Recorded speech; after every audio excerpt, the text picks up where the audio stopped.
जय Hind. Voice for new India Ajit Kumar Singh आप सभी का स्वागत करते हैं एएनजी लॉ एसोसिएट्स के सोशल मीडिया आउटरीच प्रोग्राम पे, जहां आज संविधान की समझ सशक्त भारत की ओर व्याख्यानमाला में हम जानेंगे प्रीएम्बल प्रस्तावना यानी philosophy guideline and entirety of the constitutional makeup and constitutional assembly members mindset.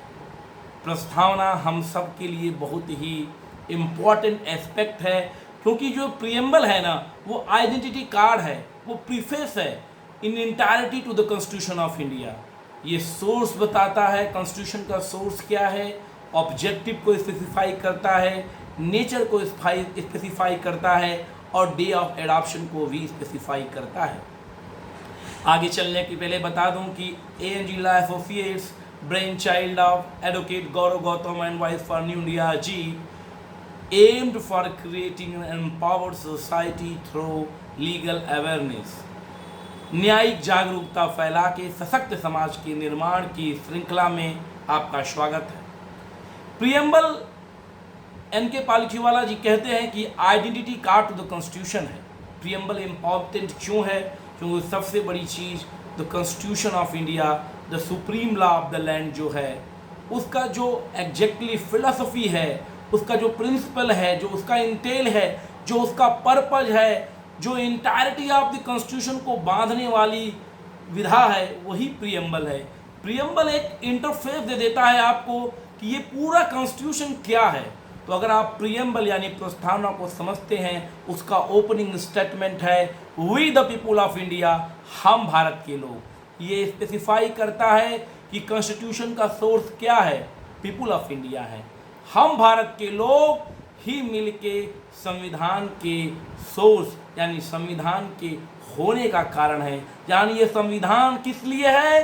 Bharat के लोगों के लिए है, भारत के लोगों को रक्षित करने के लिए है, भारत के लोगों को सशक्त करने के लिए है और हर भारतीय को हर तरह की भेदभाव से हटकर रक्षित, संरक्षित और आगे बढ़ाने के लिए है।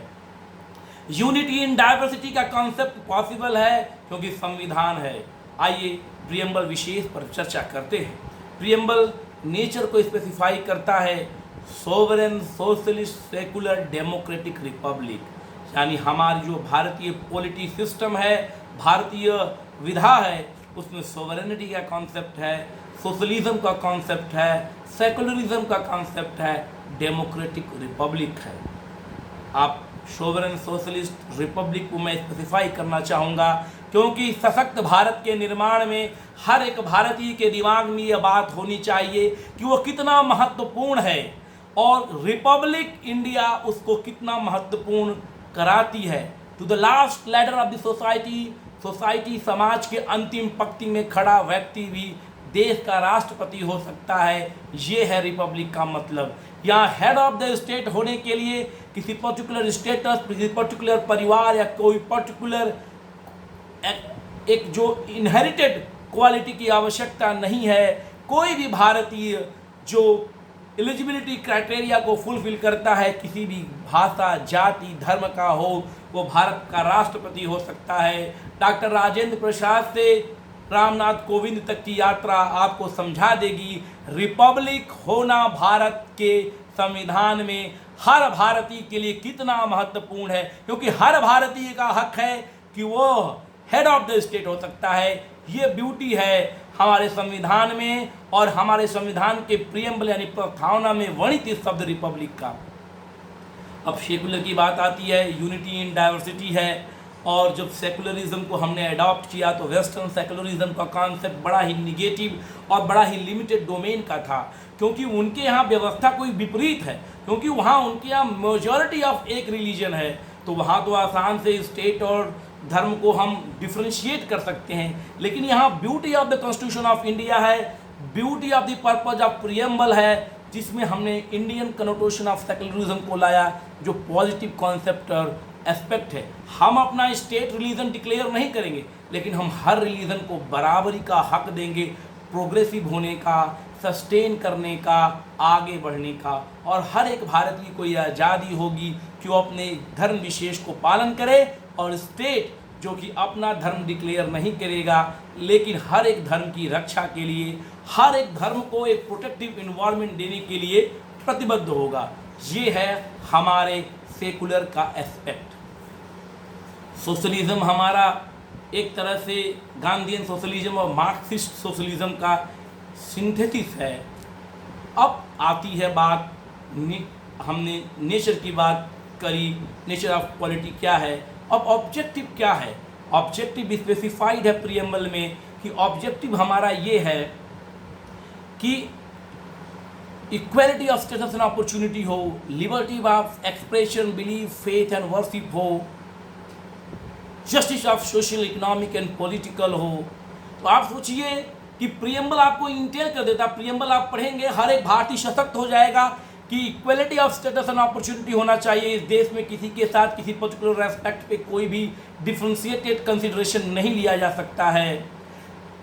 Liberty of thought, expression, belief, faith and worship. आप सोचिए, आप अगर प्रीएम्बल की एस्पेक्ट को समझते हैं, आप किसी भी थॉट को प्रिवेल करना चाहते हैं, किसी फेथ को मानना चाहते हैं, you are free by knowing only this particular aspect and idea of the preamble.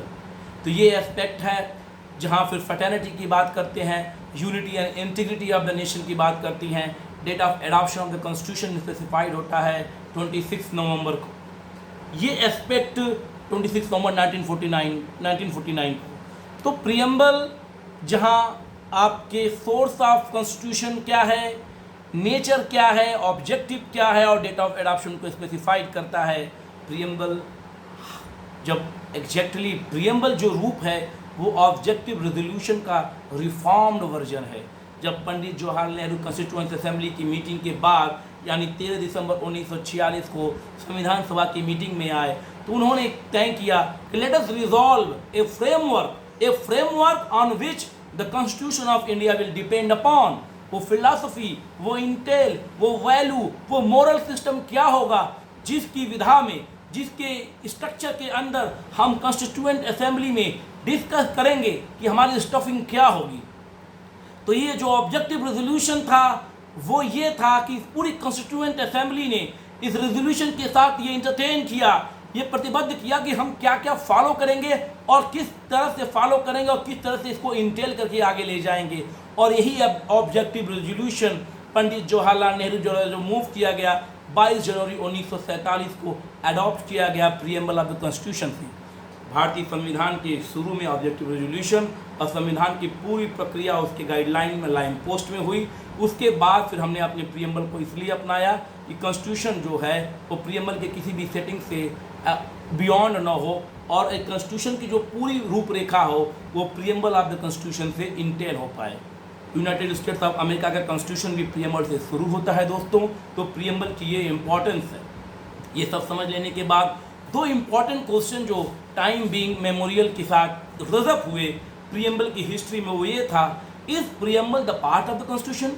क्या प्रीएम्बल कॉन्स्टिट्यूशन का पार्ट है? और सेकेंड पार्ट है, क्या संविधान की और व्यवस्थाओं की जो अमेंडमेंट है आर्टिकल 368 के तहत कॉन्स्टिट्यूशनल अमेंडमेंट होता है, क्या प्रीएम्बल को भी अमेंड किया जा सकता है?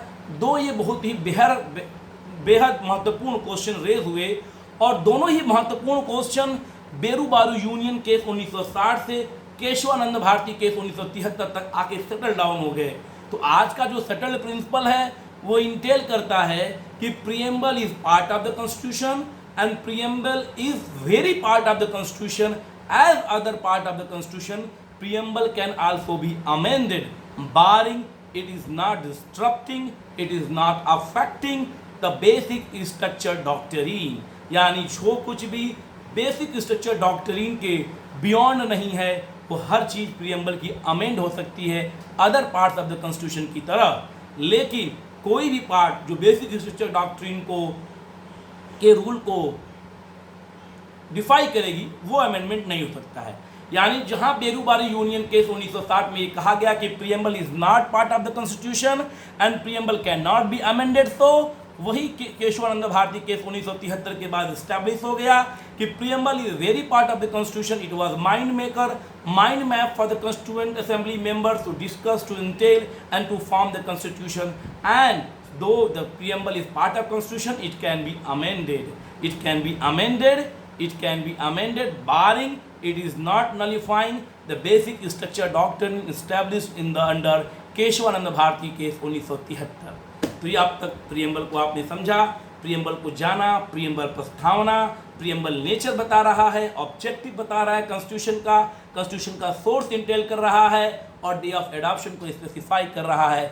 इतने में अगर हम प्रियम्बल को ही पूरी तरह समझने की कोशिश करें तो हम ये पाएंगे कि प्रियम्बल हमें बहुत बड़ा रास्ता, एक माइंड मैप देगा सशक्त भारत के निर्माण की तरफ।